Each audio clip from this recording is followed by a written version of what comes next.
In just 20 minutes, I'm going to show you how to master vlogging.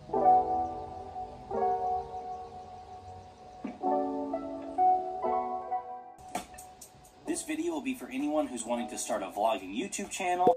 Hello everyone, it's Mark again. So today I'm going to show you on how I take a vlog.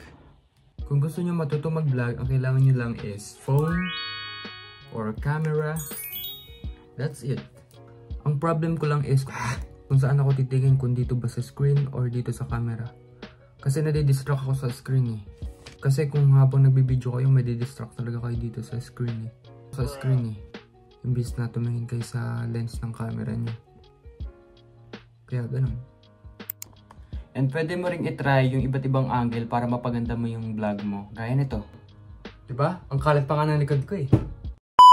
As a beginner content creator on YouTube, maaari nyo magamit yung mga nakuha kong tips sa Tomorrow's Filmmakers para mas mag-improve pa yung pagkuha nyo ng mga videos kapag gagawa kayo ng vlog. Ayun lang. So hindi na ako lumabas ng bahay kasi wala akong trip lumabas. Kaya nandito lang ako sa bahay. So I wish you learned something and sana magamit nyo yun sa pagbablog nyo.